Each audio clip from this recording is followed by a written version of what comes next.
I didn't cry when my daughter-in-law forgot my birthday again. I didn't argue either when she sent me a $3,000 invoice for a yacht party I hadn't even been invited to. I simply opened my banking app, transferred her exactly $1, and wrote 5 words in the memo line, "I am not on board." Then I started shutting down every account they had been using under my name. I haven't really done big birthday celebrations since my husband passed away 8 years ago. Honestly, my favorite way to spend the day is in total peace and quiet with a perfectly brewed cup of coffee and a slice of homemade plum pie.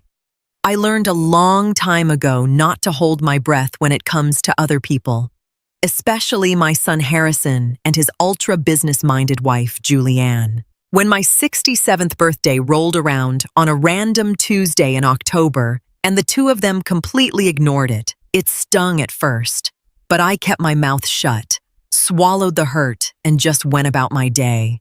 Exactly 1 week later, I was sitting at my familiar kitchen table in my cozy brick house just outside of Portland, Maine, when a new email from Julianne popped into my inbox.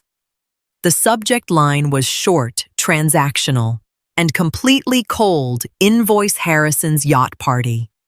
Attached was a detailed PDF for exactly $3,000, billed directly to my full name under a bolded category that read Amly Contribution Share. Julianne had tacked on a brief, almost clinical note. She emphasized that after such a stressful year at the office, Harrison deserved a truly special celebration and that, of course, all family members would be splitting the costs for the private boat charter on the autumn coast. I opened the attachment and scrolled through the itemized expenses in silence. Gourmet seafood catering, a professional DJ, brought in from Boston custom nautical decorations. But when I reached the final page and scanned the complete guest list, my name was nowhere to be found. They wanted my money for the yacht, but they had absolutely no intention of having me on board. In that moment, there were no tears. I didn't feel that paralyzing, bitter disappointment. Instead, a sudden, ice-cold clarity washed over me. I realized right then and there that to them, I wasn't a mother or a grandmother anymore. I was just an ATM with a heartbeat. Instead of picking up the phone to call Julianne and blow up at her, I logged into my online banking. I transferred exactly $1 to the account listed on the invoice. In the memo line, I typed 5 words, "I am not on board." Then I put my phone down and looked out the window at my backyard, watching the sharp autumn wind whip the first colorful leaves off the old oak trees. I knew for a fact that this single dollar was going to trigger an absolute avalanche in my son's life. But deep down, I was completely ready to take that first definitive step. That $1 transfer was just the opening salvo.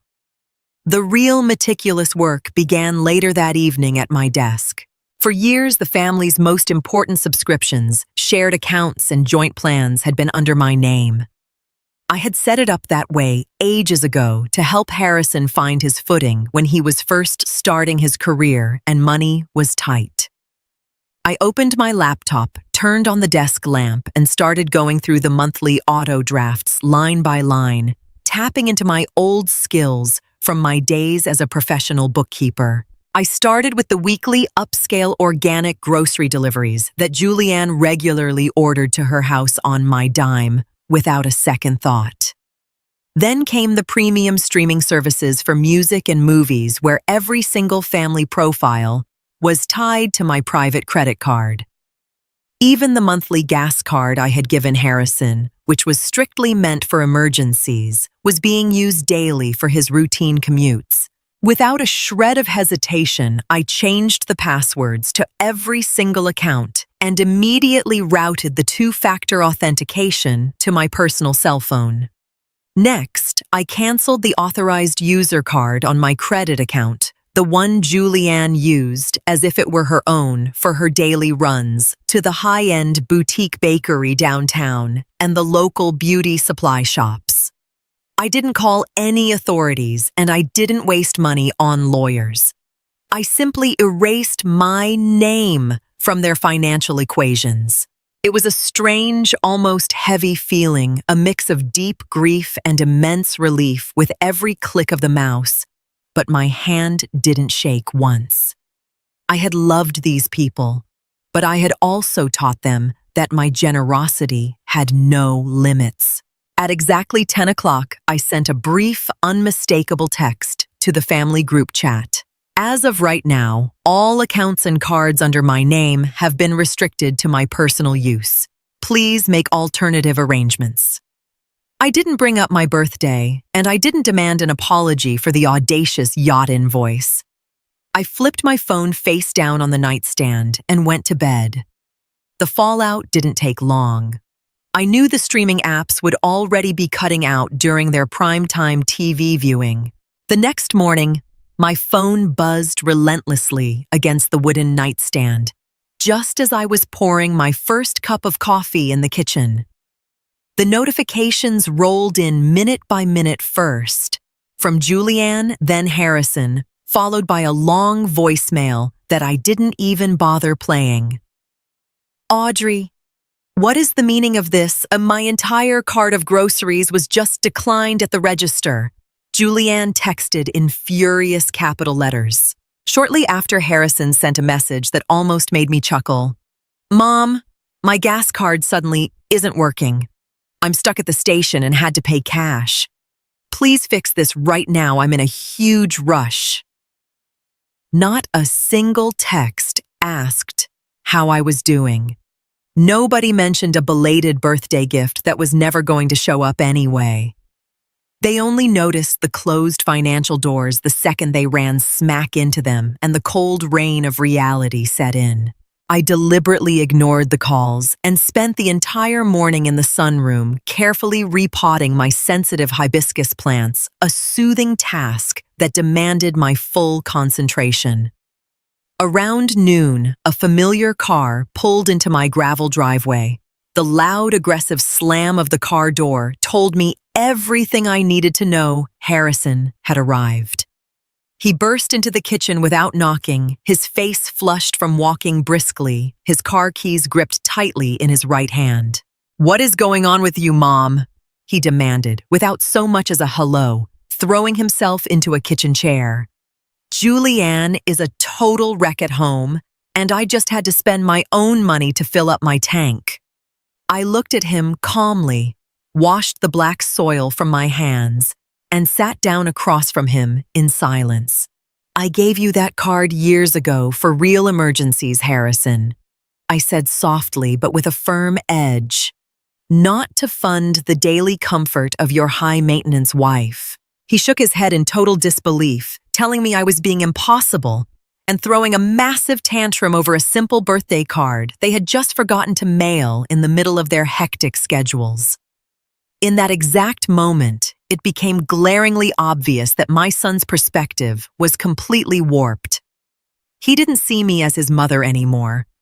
I was just an inconvenient obligation. Harrison sat across from me, trying with all his might to revert to our old family dynamic, the one where I would end up apologizing for my own feelings just to keep the peace. Julianne has been planning this yacht party for months. It is incredibly important for my professional networking and landing new clients, he explained, trying to sound like a rational, mature businessman. And you're blocking everything over a tiny detail. You're 71 years old, mom, not a little kid who gets to pout. I felt the heavy weight of being called childish hang in the air, but it didn't cut me the way it used to. Harrison, I said, placing my hands flat and still on the wooden table. The two of you sent me a bill for $3,000 without even inviting me to the party. That is not a tiny detail. That was a conscious, disrespectful choice made by both of you. For a split second, he looked caught off guard, clearly surprised that I had actually looked closely at the attached guest list. That must have just been a mistake on Julianne's part when she printed out the document. Of course you were supposed to come. He lied straight to my face, unable to look me in the eye. I didn't believe a single word. Julianne's notorious perfectionism left absolutely no room for errors like that, especially when social status and other people's money were on the line. The accounts stay closed as of today, I said firmly, standing up slowly to make it clear that the conversation was over. He stood up, too visibly angered by this new, unfamiliar stubbornness from a mother who had always given in. If you keep acting this selfishly, you're going to end up sitting all alone in this big house pretty soon. He snapped at me on his way out, slamming the heavy front door behind him. I stood alone in the kitchen and took a deep breath. The real loneliness had started long before today. This was just the quiet before a massive change. I pulled a small blue binder out of the cabinet and began systematically filing away all the financial statements from the past few months. 2 days after the showdown in my kitchen, the practical fallout of my new boundaries hit a level that Julianne could no longer ignore. The luxury yacht charter company sent an automated urgent notification to everyone on the original email thread. Understandably, the deposit due could not be charged to my credit card. The strict deadline for confirming the boat reservation was set for exactly 2 o'clock that Friday, and the account was completely short on funds. In her desperation, Julianne had tried to run the card online multiple times, but the block I placed was absolute and held steady against every attempt. She fired off an incredibly toxic text message. "You are actively ruining my entire reputation with our closest friends. Authorize the charge for the deposit immediately, and we can sort out the money details calmly after the fact." I didn't respond with angry words. Instead, I simply sent her a clean screenshot of the guest list where my missing name was highlighted in red, followed by a single matter-of-fact sentence. "If I'm not going on the cruise, I'm not paying for the ticket." Late that afternoon, I ran into my neighbor, Mrs. Gable, whose daughter happens to be close friends with Julianne. She let it slip that the entire yacht party had to be canceled because the steep last-minute cancellation fees swallowed up what little money they did have down. Julianne had tried to scramble to rent a much smaller boat from another outfit at the marina, but with it being peak autumn foliage season on the coast, everything was completely booked solid. The high society image she wanted so desperately to project to her friends had popped like a cheap bubble, and in her eyes, the blame for the entire debacle rested squarely on me. Shortly after a post appeared on her social media page, a solid black background with bitter text. "Some people will destroy their own family's happiness out of pure greed and envy." I printed the post out in silence and added it to my blue binder without letting my blood pressure rise. It was just another piece of documentation for my reality check file. I was realizing more and more that my financial support had been the only thread holding us together. Of course, the ugly story didn't stay confined to our 2 houses. Julianne began a targeted smear campaign complaining to the extended family and mutual acquaintances about my supposed cruelty. My sister-in-law Brenda called me the following Sunday to delicately probe into what exactly had gone down. "Audrey, Julianne is telling everyone in town that you're completely abandoning Harrison financially and that you ruined his big birthday milestone out of pure malice." Brenda said, her voice laced with concern. I stayed completely composed, took a small sip of my tea, and explained the situation factually without any emotional embellishment. I simply cut off access to my personal accounts because they sent me a $3,000 bill for a party I wasn't even invited to. I told her truthfully. The next morning, I emailed Brenda a copy of the PDF invoice and the official guest list so she could see the objective reality for herself. The long silence on the other end of the line after she received those documents was the only validation I needed. The naked truth travels fast in a tight-knit community, and Julianne's venomous attempts to paint me as the evil, miserly mother-in-law crumbled within days. My son called me on Tuesday evening. His voice sounded noticeably heavy over the phone, a far cry from his aggressive tone in my kitchen. "Mom, can you please stop discussing our private family matters with Aunt Brenda? This is incredibly embarrassing for us." He practically pleaded. "It was embarrassing for me to be forgotten on my own birthday 5 years in a row. Harrison," I replied calmly, hanging up the phone before he could formulate another excuse. I could see clearly that my refusal to play the quiet victim was completely shifting the power dynamic between us.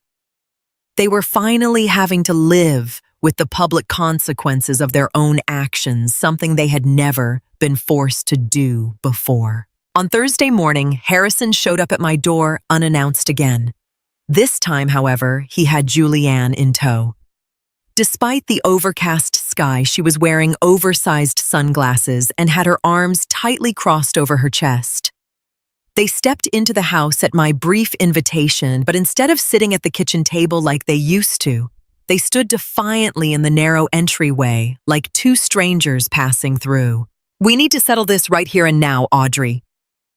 Julianne started, her voice sharp, controlled, and intentionally leaving no room for pushback. "Your impossible behavior is putting this entire family's financial stability at risk. Harrison is under immense stress at work, and we need your support to cover the financing payments on the new SUV." I leaned casually against the wooden doorframe of the kitchen and just looked at them, my face unreadable, refusing to offer a single justification. "There is nothing left to settle when it comes to my finances," I said quietly, but with an underlying hardness. "The accounts are permanently separate as of now, and the credit cards will not be unlocked for you." Julianne let out a short, ugly, condescending laugh. She told me I was selfishly destroying everything we had spent years building together. Harrison stood by in total silence the entire time. He looked back and forth between his domineering wife and me, completely incapable of taking a stand or diffusing the tension. "If you don't help us right now, we are cutting off all contact with you. You won't see your grandkids a single time this holiday season." Julianne finally threatened, her voice rising. It was her ultimate trump card classic emotional blackmail. In the past, I would have crumbled instantly and given them whatever they wanted. I looked Harrison dead in the eye and asked, very slowly, "Are you really standing behind this decision of your wife's son?"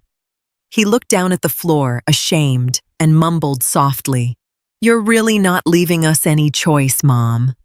I nodded. Wolees opened the front door wide and said just one word, "Leave." As they walked down the steps, I felt a deep, unshakable wave of relief wash over my chest for the very first time. The second their car pulled away from my property, I called a local locksmith. By that afternoon, I had every lock on the front door and the back gate completely changed. I knew Harrison still had an old spare key that he had never returned, despite me asking for it multiple times over the years. I wanted to be absolutely certain that my personal space was protected and that no one could breach my privacy unannounced ever again. The next few weeks turned out to be unusually quiet and peaceful. The phone in the hall stayed silent for days at a time, and no angry text messages disrupted my daily routine. I used this unexpected freedom to completely recalibrate my life. I booked a small, relaxing solo trip up to the coast of Maine and started meeting up regularly with old friends from my working days, people I had neglected for far too long. I was amazed to discover that without the constant financial demands and the emotional baggage that came with them, I suddenly had so much more energy for myself. My monthly expenses plummeted, and the money in my bank account finally stayed where it belonged in my retirement fund for the years ahead. Around town, the drama surrounding the canceled yacht party had long since blown over. People knew exactly who was in the right without me ever having to make a scene about it. One afternoon, I found a short note from Harrison in my mailbox. It was handwritten on plain white paper and left without a stamp. He wrote that he and Julianne had been fighting constantly lately since money had gotten tight without the extra cushion, and that he missed the old, easygoing times. It wasn't a real, heartfelt apology. It was more the desperate reach of a man who was painfully realizing that his comfortable lifestyle had evaporated. I read the letter through twice, filed it away in my blue binder with the other documents, and consciously chose not to reply for the time being. The lesson wasn't over for them yet, and I wasn't about to give in just because someone else's self-inflicted loneliness was getting loud. Almost 2 months after the yacht incident, Harrison texted me asking to meet up in person at a neutral spot, a quiet little cafe right on the waterfront. I agreed to the meeting under 2 non-negotiable conditions. Julianne could not be there under any circumstances, and we would not spend a single second talking about my money or unpaid bills. When I walked into the cafe on that breezy afternoon, he was already sitting alone at a small window table, staring blankly out at the sailboats rocking in the choppy harbor water. He looked noticeably exhausted.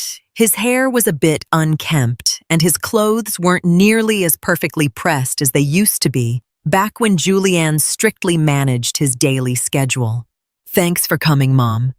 Despite everything," he said quietly, his voice a bit thick, as I sat down across from him and ordered a hot tea from the waiter.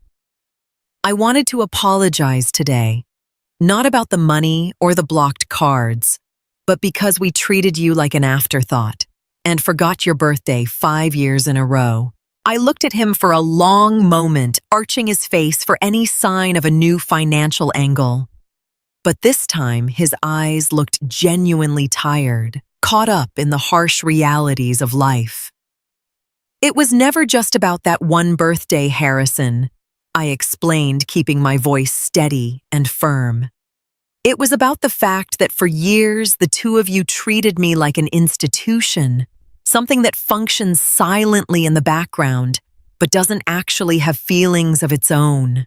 He nodded slowly, reaching out to hold my hand for a brief moment. He openly admitted that they had both gotten far too comfortable, relying on my endless generosity.